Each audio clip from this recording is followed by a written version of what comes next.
முதல் வணக்கம் நேயர்களுக்கு வணக்கம். ஐம் டாக்டர் ஸ்வேதா ராகுல். இன்றைக்கி நம்ம பேச போகிற டாபிக் என்னன்ட்டு பார்த்தீங்கன்னா அலர்ஜிஸ் பற்றி பேச போகிறோங்க. அதாவது ஸ்கின்ல வர அலர்ஜிஸ். நீங்கள் இந்த வார்த்தையை நிறைய கேள்விப்பட்டிருப்பீங்க இல்லையா? அலர்ஜிஸ்னா என்ன அப்படிங்கிறது நிறைய கேள்விப்பட்டிருப்பீங்க. பட் நான் பேச போகிற ஒரு ஸ்பெசிஃபிக் அலர்ஜிங்கிறது ஏர்டிகேரியா அப்படின்னு சொல்கிறது. என்னங்க புதுசாக இருக்கா? ஏர்டிகேரியா அப்படிங்கிறது ஹைவ்ஸ் அப்படின்னு சொல்லுவாங்க. அதாவது எப்போல்லாம் நம்மளுக்கு ஒரு அலர்ஜி வருதோ அப்போல்லாம் தோலில் கண்டு கண்டாக வீங்கி போயிடுறது. இது நிறைய பேருக்கு பெரும்பாலுமா இருக்க ஒரு பிரச்சனை.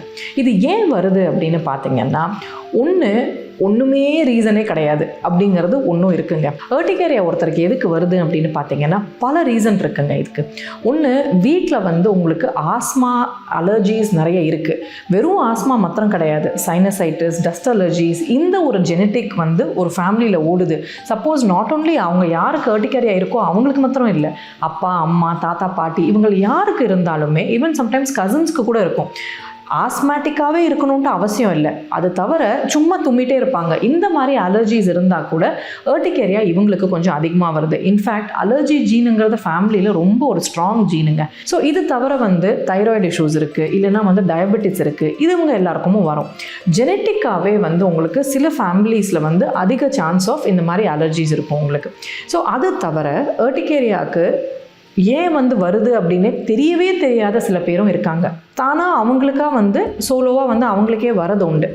ஸோ ஏர்டிகேரியாவில் நிறைய வகை இருக்குது. இதில் என்ன வகைன்னு பார்த்தீங்கன்னா, உங்களுக்கு ஒன்று இம்மீடியட் ஏர்டிகேரியா. அதாவது எப்போல்லாம் உங்களுக்கு ஒரு இன்ஹலேஷனோ, அதாவது ஏதோ ஒரு போலன் அலர்ஜி, டஸ்ட்டு, பெயிண்ட் அடிக்கிறாங்க, ஏதோ ஒரு கெமிக்கல் இருக்குது, இதெல்லாம் நம்ம இன்ஹேல் பண்ணும்போது ஏர்டிகேரியா வருது.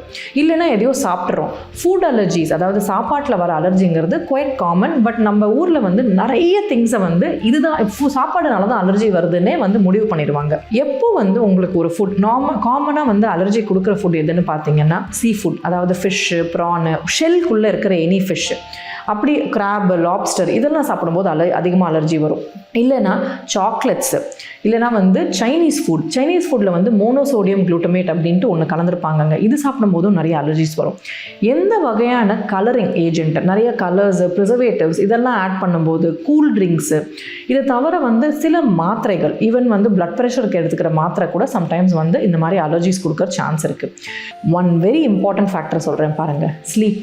தூக்கம் சரியாக இல்லைன்னா நிறைய வாட்டி இந்த பாடி கெட்ஸ் வெரி ஸ்ட்ரெஸ். அதுலேயே அலர்ஜிஸ் நிறைய வரதுண்டு. ஸோ அதனால் உங்கள் ஸ்லீப் பேட்டர்னை கரெக்ட் பண்ணுங்கள்.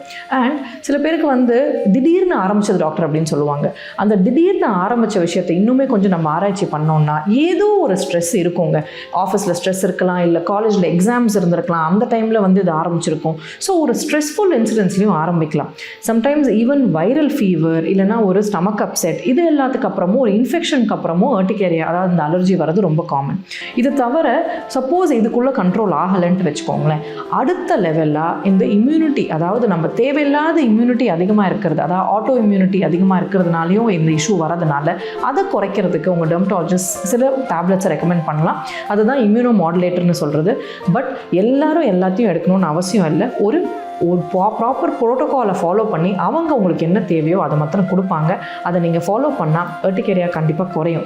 ஏர்டிகேரியாவுக்கு ட்ரீட்மெண்ட்டுங்கிறது எப்போவுமே லூஸ் ஸ்விட்சை ட்ரீட் பண்ணுற மாதிரி தான். அதாவது எப்படின்னு பார்த்தீங்கன்னா, ஒரு ஸ்விட்சை லூஸாக இருக்குன்னா அதை அழுத்தி தாங்க பிடிக்கணும். அந்த மாதிரி அந்த ஆன்டிஅலர்ஜிக் மெடிக்கேஷனையும் தொடர்ந்து கொஞ்சம் டியூரேஷனில் எடுக்கும்போது தான் அந்த இன்டென்சிட்டி குறைஞ்சி வரும். ஸோ இது எல்லாமே பண்ணி உங்கள் ஏர்டிகேரியாவை கண்டிப்பாக கண்ட்ரோலில் வச்சுக்கலாம். ஏர்டிகேரியாவுக்கு க்யூர் கிடையாது, பட் ஆனால் டெஃபினட்டாக கண்ட்ரோல் உண்டு. கரெக்டான டேப்லெட்ஸ் எடுக்கும்போது you will have a good chance of clearance. இன்றைக்கி நம்ம ஏர்டிகேரியா பற்றி பார்த்தோம். அடுத்த ஹலோ டாக்டரில் we will come up with another interesting topic. Take care.